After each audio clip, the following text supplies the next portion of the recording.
Welcome back to the channel. All right, it's time for the monthly update to the general tier list, right? Myself, the MCoC, Illuminati, we go over this every single month. We analyze the achievements from general scores, war, battlegrounds. They're all in here, right? You can go and you can get the tier list. You can make your own copy. If you don't like Alliance War, you remove it. You don't like battlegrounds, you remove it. I know we had a few functionality issues the last couple of months, or like it was 2 months ago. The spreadsheet wizards like jumped on it and got it fixed like immediately. I didn't even have to say anything to them or even ask them. I was going to wait till next month, and they took care of it. And again, in my opinion, for a variety of reasons, this is by far the best single tier list, most helpful tier list in all of MCoC YouTube. I don't just say that to sound egotistical, because I actually mean it. So many people pitch in their ideas, their experience on this, and the scoring system is so thorough, and you can configure it for how you're playing the game. Some people may love battlegrounds and other people may not. And so a champion that's phenomenal in battlegrounds or trash in battlegrounds may actually feel the exact opposite for you. So we've got this. And then two last things before we jump fully into it.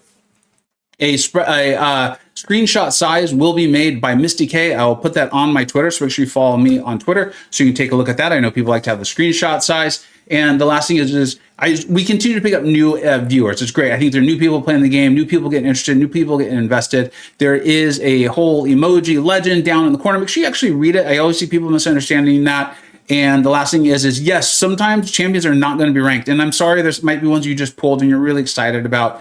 But we don't waste our time and space on this spreadsheet for champions that aren't worthy of ranking, right? This is based on our rank up advice across a variety of modes and things that this challenge and this game throws at us, challenges, defenders, and modes, right? And so if they're just not worth it, we're not going to take time in this video, which will make it longer. Great for YouTube, bad for wasting your time, and also takes up space, right? Let's get to it. Let's go. We got, let's start off with this, right? We're going to talk about the champions that have the microphone emoji. If you're interested in the tiers, you can kind of take a look and see what they mean. First, we're talking about, and we're going to be pretty quick today, all right? Because we have a lot to talk about, is Werewolf by Night. I want to bring Werewolf up for a couple of reasons.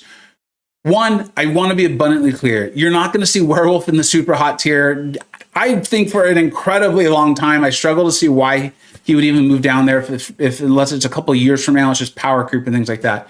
But he's a perfect example of something we talk about a lot in this channel. We're talking about the meta, right? There's the meta as far as like the great defenders or the great attackers, or the meta in current battlegrounds or in war. But there's also just the overall overarching thing in the game. And he doesn't necessarily answer specifically RPG-wise a lot of things that are being asked out of us or defenders are asking us to do, right? Like he's good for Serpent because one, he does a lot of damage, which is great. He can create his own openings, which is phenomenal. The massive power gain, these are all the reasons why he's so good across a variety of things. But there's no specific, there's not like a node or defender that's saying like you need power gain to do X damage, right? If that makes sense, or you need to place a rupture. But he's good for Serpent as a backup option because his specials take so long. He has the damage to actually get Serpent down. And then when Serpent goes into like his 8-hour immortality, fortunately, Werewolf specials take like 7 hours. I think you know the joke in there though, but you can get it. So he's not moving down necessarily, but we're getting so many mystics, so many powerful mystics. It's, in my opinion, the best class in the game and probably the hardest to make because they deal with power, which is an issue in every single fight. There is, correct me if I'm wrong, and there might be, there are hundreds and hundreds and thousands of nodes and things, but there's no fight where power is not at least some part of the fight, where there might be nodes that have like a hazard shift or a resistance needed or an immunity or a certain type of damage source. That might happen. There's a variety of them. Every single one involves power, your power bar, the apartment, the defender's power, and yours. And so that's why we always talk about, hey, if a champion's got a power gain, you got my attention. Now let's take a look at it. So just want to bring that up with Werewolf. Perfect example of that. I could see him moving down a little bit if more and more RPG asks are asked out of us, which is continues to be the direction this game is heading over the course of 10 years. He's still great. He's that dominant and that powerful. So let's go ahead and move on. There's a lot to talk about Werewolf. I really like Werewolf too. Recently got mine awakened. He's phenomenal. We're going to talk about the first champion that we know has been buffed, right? In this Glorious Guardians program. Really cool. They're buffing, I think 6 champions. That's right. I did the predictions video. Check that out. I am positive I know Tech and Mutant. And Purgatory was the first one buff in Mystic. Now, I've done a video on Purgatory, right? You can pull this up. There's a playlist on my channel. There's a link to it right there on the spreadsheet. Go watch it. It'll really help you out. We'll go over and analyze everything you need to know about these champions, get you started, know what you've got, what you've pulled. I will tell you that I assume this Gifted Guardians Crystal, I'm just going to call it the Guardians Crystal for the rest of this video, will be coming out in December. I will be buying them. Okay. If it's similar to how they did it last December, it feels like it's going to be as equally a powerful video. I actually think, and I talked about this at length in that video, that we could very much see Purgatory moving to the scorching tier. We currently have her in the hot, which is like, if you ask me, should I rank this champion up to rank 3, the highest level in the game right now? I'm going to immediately say yes with a lot of exclamation points. I don't know how I'll say exclamation points, but I will. Big smile on my face. I think she's that good. She ramps up extremely well, but she's good out of the box. I think, especially as the game grows, Battlegrounds, there will still be places for nukes, don't get me wrong, but I think if you set up your deck a certain way, there's going to be a lot of utility that's asked for. You can cause problems for your opponent, and then also if you set up with a lot of utility, you're going to have answers for a variety of defenders that could be thrown at you. She clearly has it. She's got that really nice neutralize, so it does only build up to 100, but it builds up relatively fast. Not everything in this game is about Serpent. He's that dominant. I get it. Trust me, I get it. He's a jerk. But you can get to 100% neutralize. That's going to give you a solid chance to just completely prevent his immortality from even coming into play, and then you don't have to worry about it. Plus, she's got a great mechanic. I believe it was her medium attack when she's in her bloodthirst mode. Don't remember all the terms, but I talk about it at length in the video. DL talks about it in his spotlight context as well. It gives her a great way to manipulate her own power, allowing her to really power up, take advantage of it, throw a lot of those specials, get her own damage going. So she looks cool and she is cool. She will be one of my most wanted. I'll tell you my most wanted a little further on in this tier list video though. And then we move on. There are no other changes in super hot, hot, or mild. But it's just really, really exciting. We've got so many champions to talk about. Let's go ahead and move on to Mutant. In the Mutant class, we have 3 champions we're going to talk about. The first one's going to be tier above all, Mr. Sinister. Now, if you're familiar with my channel and I see how well those videos have been doing, you know that I talked early about I was going to get those daily deals. I thought they were pretty good. I wasn't going to continue to get them after I got Mr. Sinister early, but I did. I took Mr. Sinister to rank 3. I used my Awakening Gem. I did the best champions to use your Saga resources on, and I talked very openly. If you follow my channel, no, I'm a very confident guy. I think you're going to learn a lot. I really do. And I'm very transparent about how I'm playing the game, what I'm doing, what I'm thinking. Okay. And I did that with Mr. Sinister. And so people were following along. We were aware it was going to happen. And he is phenomenal. Phenomenal. He's extremely well built. And I like this kind of champion where a lot of his budget, his damage source, the way he works and all of that, he's incredibly strong. He's not like embarrassing anyone, right? This isn't Idum into Bishop, but they made it so he's great for a lot of these counters. They gave him that like ability to cut off the shrug abilities of skill defenders. I like that. They also made it so that he was not as dominant in PvP attacking wise, because a lot of people at high level PvP have spec'd into Inequity, which is nerfing his damage output. But at 7-star rank 3, that guy is holding his own. He's also a phenomenal defender in that if you don't have an ideal counter, remember we just talked about this with World, where the game continues to move more and more to RPG asks, right? And making sure you balance that out and you know the nitty gritty and the nuances of all these champions. So you need that heal block, you need that robot. I've had people try to take out my 7-star rank 3 SIG 131, I believe it is, Mr. Sinister with 6-star rank 5 CGRs, Cosmic Ghost Riders, in this current crit me meta. Now, I can't say because I haven't seen their fights. They may have made mistakes along the way, but literally no one has been able to kill him without having a robot, without Warlock or the heal block on Red Skull. So I love him. I can't wait for this crit me meta to end for a variety of reasons, but one of them is I can't wait to take my Mr. Sinister, make him that dual threat that I know he is. We show that in a lot of his videos. Check that out. It's awesome. It's phenomenal. I literally meant it. It was one of the few times you ever see me be like, how did Kabam allow this? This almost feels illegal. He's phenomenal. He's amazing. Just Aiden came up with a term of just hit minimization. Like how few times you actually need to hit the opponent. You can use your relic to do the coolest stuff. I love that champion. Can't wait to start to use him on offense a little bit more again. Those of you who are like, what do you mean? the current crit me meta, he's just not good for it on attack. That's all. Now, Dust. I really want to bring up Dust because I've recently taken mine to rank 3, and I will get out a rank 3 video on her because I think she has a lot of like misconnotations about her. You know, she's like a tanky defender. She is. I'm not saying she isn't. She's a little frustrating, especially in this non-crit me meta to go against, especially if she's awakened, right? Do not bleed her under any circumstances. I see people still doing that. I think they're throwing matches, but still, she has triple immunities. Her damage is fantastic. She's really tanky. She's got the glancing, which you can use on offense. And she does not always need to be used with power backs. I will show you that in this video. I have quite a few fights already recorded that aren't just battlegrounds. They're war and questing and all that stuff. I love her. I think she's such a great addition to this game. And I think she's great for a new account or a new player. Maybe you're just starting to really start to rank up your 7-star roster because she's got all those immunities and handles so much for you. But I also think she's solid enough and she's good enough and she can be good in niche scenarios too, that you're more likely to fight and find when you've got a very mature roster. I've got a very mature roster, took mine to rank 3, have 0 regrets in that. Zero, none at all. And then the last one we're going to talk about in Mutant, we're going to move all the way down to mild, is just a shout out to my video. I am positive Deadpool X-Force is going to be buffed. Like seriously, I would bet on it if I could. I lay that out in the video. Make sure you check that out. I'll link that video in the description. I think that's a really, really good video. A lot of fun. Yeah, well, you already heard it here. You know, Deadpool X-Force, I guarantee it. All right, let's go ahead and move on to science. All right, we can move pretty quickly through science. There's only 2 champions we're going to talk about. Just going to kind of further some points with them. There has not been really any movement in there. The first one we'll talk about, this is all in the scorching tier, is Luke Cage. I truly believe this. I mean this, based solely on my individual experience. Most often than not, I am in Mysterium and Battlegrounds.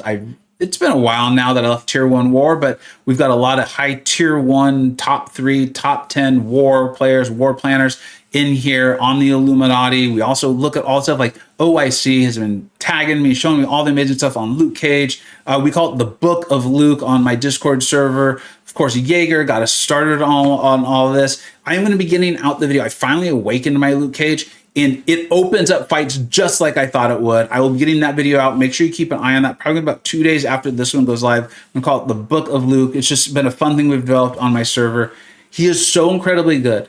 Based on my personal experience, he is just as valuable for my account as Titanium, maybe still above him. And that's it. Literally, that's it. I'm looking at it. I don't even have my Silk at rank 2. I get how good she is. I've done great without it, but I could see why people love her. Scorpion's locked as a 6-star. If he comes out as a 7-star, sure.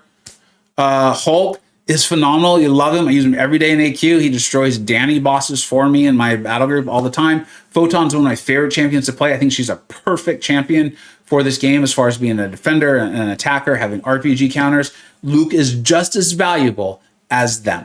Just as valuable as them. He's in here because that's how we've got him scored. Would not be shocked if he moves up, though, at some point. And make sure you catch that video. Count Nefaria. Unfortunately, Count Nefaria is kind of having and fulfilling some of those niche concerns that I had when I did the video on him. Not only as a bit niche in the be able to use him, but also having those problems in PvP modes with unfazed. The higher you are in PvP mode, the more likely your opponent is to be specced and unfazed, and it just messes them up. So not only are you having to learn the counterattack, evade, parry well timed of their specials, which is hard enough as it is, you now have to be worried that an unfazed mastery is just going to completely ruin that for you. He's incredibly powerful when he works. It's just, what price are you willing to pay? How lucky do you feel? I see why people love him. He's a very difficult one for me. He really is. It's like he's very well made on stuff. If it wasn't for this mastery that's really prevalent in many of the places where you want to use him. Just a kind of an interesting one there for me in that regard. And that is it as far as science. Let's move on to tech. Moving on to tech, and I apologize if you hear some noise. We're doing some remodeling in my house, some various things. So the guys are working hard, and I appreciate it. So I apologize for that if you hear it. Well, the first champion we'll talk about is the brand new champion coming into the game is Jack-O-Lantern. Now, here's the interesting thing. You can take a lot of what I just said about Nefaria, except for the unfazed part, and apply it and be like, well, why do you like Jack so much? You even have Jack rated lower than you do Nefaria. But I'd be much more likely to rank 3 Jack-O-Lantern right now than I would Nefaria. because there's not places where some unknown thing that you're like gambling on your opponent having or not having could ruin your jack-o'-lantern experience. Jack is going to help you kick Onslaught's butt every single day.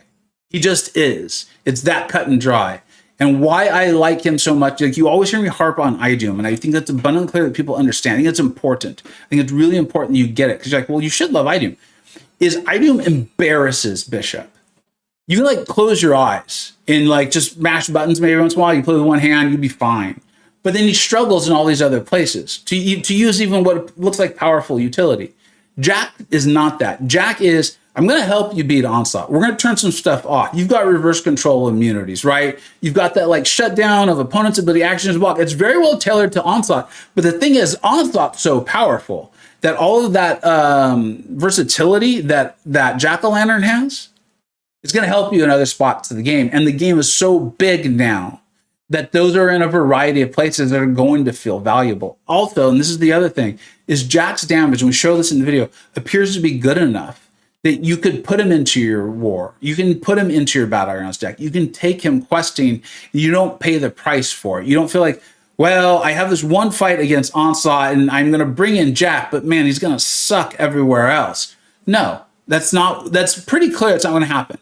Now, you know, if they're Incinerate immune, don't bring in Jack, but that's just how big this game is. We're way past the point where we're looking for a champion that's going to handle everything for us, right? That's not the game. It hasn't been that way probably for 4 years, but it's been a slow development into this. I really like Jack-o'-lantern, right? Keep in mind, he's going to have that replacement in his damage source when he goes against mutants, which is going to be really good. I got asked in that video, would he still work for Death? Yes, it will, because I believe Plasma removes her sand count or your sand count or whatever. Basically, it starts to turn her off a little bit. He's a fantastic champion. He doesn't have all the utility in the world like all of your tech champions. But again, by and large, on a variety of places, Onslaught's going to be placed. He's going to help you beat him up. And then the utility that he has that's obviously tailored toward Onslaught is strong enough and non-niche enough. He's a very valuable champion. If we find out that he's doing damage and helping people win a lot in Battlegrounds in non-Onslaught matchups, his Battleground score is going to go up. If we same thing with War, if we find that out, his War score is going to go up. And so there is definitely a place and lots of room and an easy path for Jack to actually move up in rankings. Would not be shocked if sometime early next year we've got him towards the top of Scorching. I'd be surprised if he makes it all the way to tier above all, but I would not be shocked.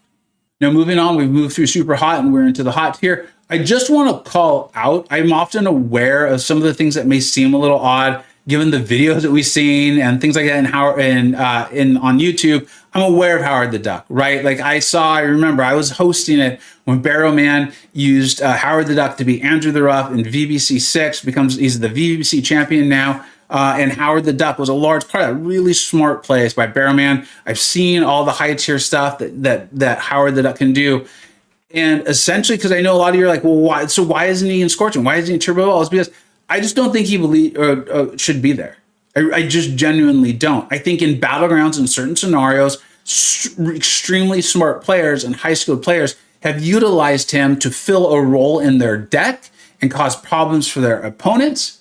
He maybe can move up to super hot, potentially Scorching, but I want to see it. I want someone to really show it in a variety of ways that aren't just Battlegrounds. And once that happens, we will move up Howard. This whole idea is to get rank up advice out to you. And as it stands right now, I would recommend the champions that we have listed above Howard. And I'm open to the idea that within the next few months, we've moved Howard up. I at least want to call that out and show you we're aware. I see it. We're going to continue to take a look at it. And if you already feel like Howard is better than this, then rank him up. That's the thing. And we always talk about that. You rank up, you need to rank up champions you enjoy and that are making sense for your account. Not only because it's a game and that'll be more fun that way, but from a more pragmatic stance, you're going to know how to use them. You know what your account needs. I don't. And so if your account needs what Howard the Duck can bring for you, rank him up, go kick the competition's butt and have a great time. And because you enjoy him, you're going to know how to use him. And you're going to get better results out of him than if you had ranked up, let's say, Guardian or some other champion that just because they're higher on my tier list, but you don't actually know how to use them. And then when the defender and the node and things get tight, you're not going to be sure what to do. Whereas if you've ranked up Howard and you love Howard, you're going to know what to do. Make sure you rank up champions you actually like and enjoy playing. All right, let's go ahead and move on to skill. Oh, one last thing. Sentinel. We're not going to take our time talking about it. I feel just as strong about Sentinel as I do Deadpool X-Force being one of the buff champions. We'll know probably in about a month or two. I guess December is only a month away. All right, let's go ahead and look at skill. Moving on to skill, there's no changes in tier above all. We have our first champion we're talking about in Chillth in the Scorching tier.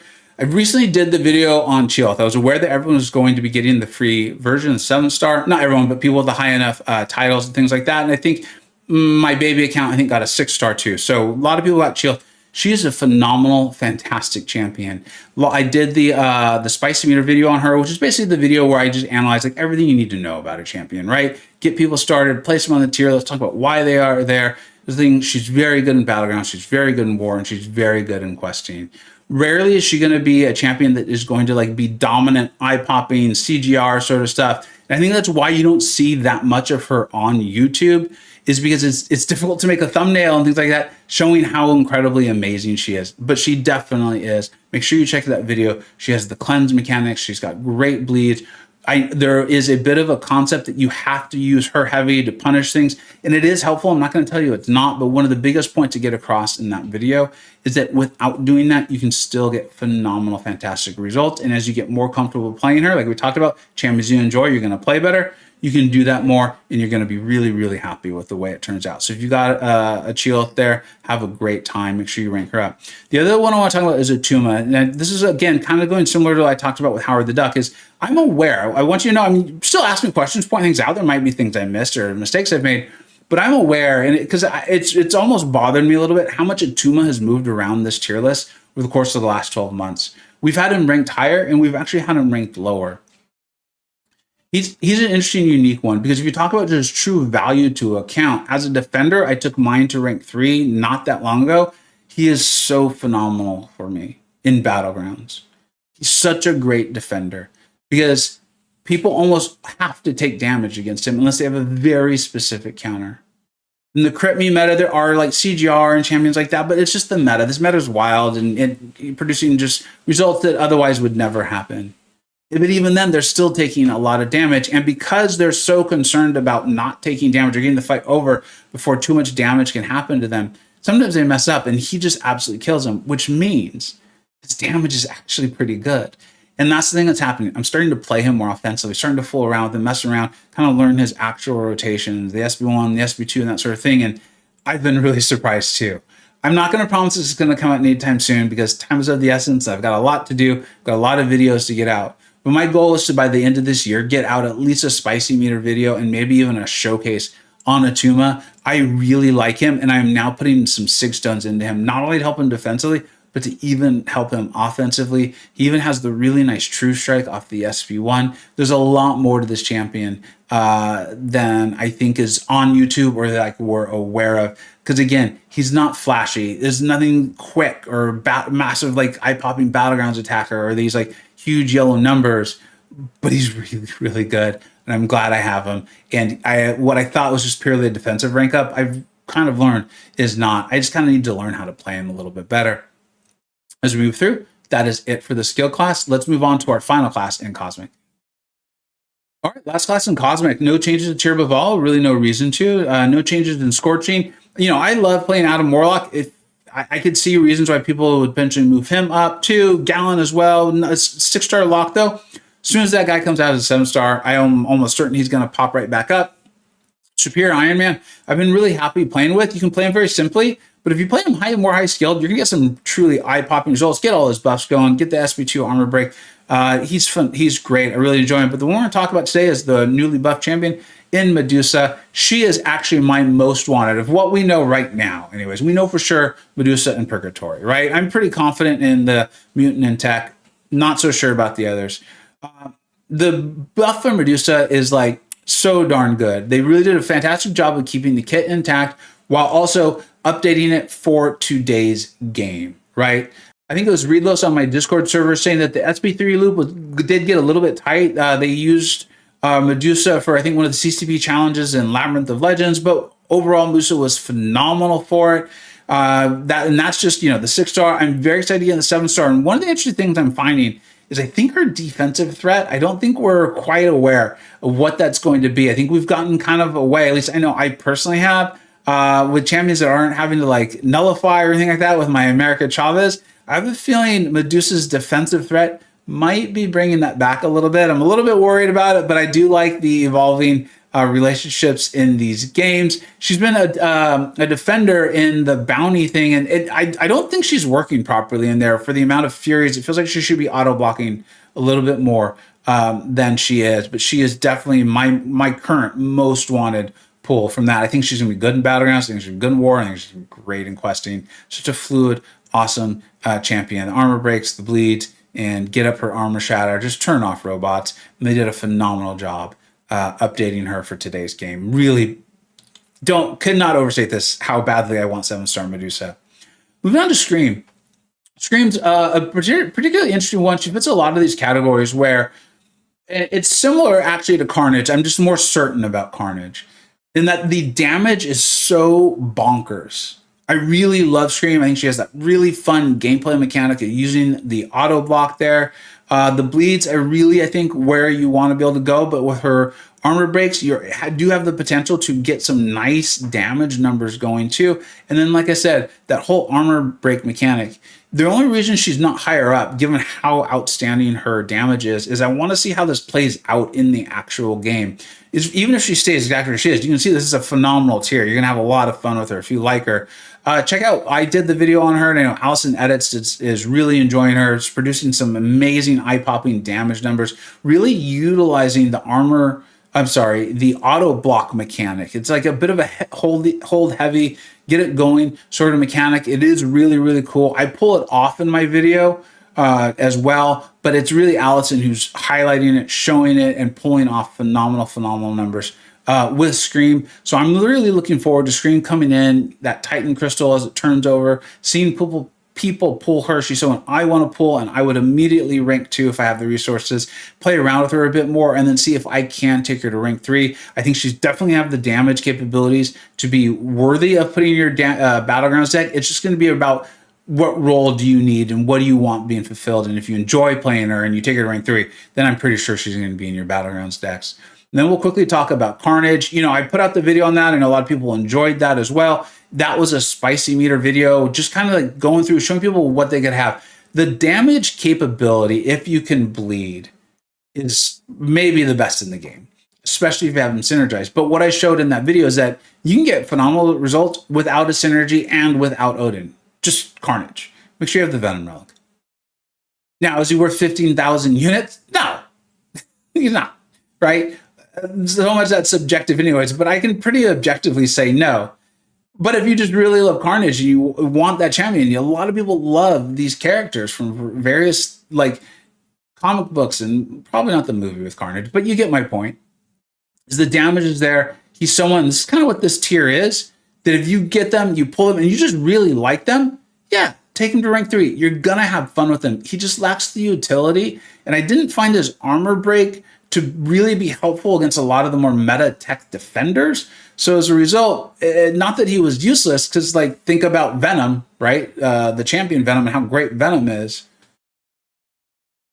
That's what I thought about Carnage. You should watch the full video if you're really interested in it, if you're trying to analyze that, or if you did open crystals, or if you pull them in the future. It's just kind of what you're thinking is, no, I do not think this is one of the best champions in the game, but I do think he's good enough that if you really like him or you really enjoy his playstyle, you can get him, you make sure you've got him awakened, and then rank him up to rank 3, and you're going to have a lot of fun. It's just, I'm not sure how many places you're going to have a lot of fun in this game as far as like the defender or the node asking for what he does. And that's it. That's the full tier list. We, as Kabam, it looks like clearly we're going to find out 4 more champions are going to be buffed over the course of this year. We have at least 2, I think 3 more if everything's been out now. Yeah, that's right. The Isofine character for December. We will obviously do videos on them, the new videos when they come, new champion videos when they come into the game, buffed videos when those buffs go live, and then the champion videos as well. I really enjoy that. I would like to get to the point where every single champion on these tier lists, except for maybe the mild tier, has at least one video that you can go to. If you pull them, you can go see. This is what Vega and MCoC Illuminati thinks about how valuable they are as far as helping me progress through this game through a variety of nodes. The spreadsheet wizards who created this thing. If I don't like war, I don't like battlegrounds, or if I want ease of use to be part of here, we can even click ease of use. You can see how this may change a little bit. If that's something you're interested in, yeah. As usual, we will update this every single month. And in the month of December, we will also be doing the top 10s, really 15s, because the game is so huge for every single class. And I will continue to update best champions to awaken, best 7-stars to rank 3. And let me know, do you all still want to see the best 6-stars to rank 5 and ascend video? Because we'll do that on the continued every other month cadence that we've been on. As usual, thank you so much for watching. Take care.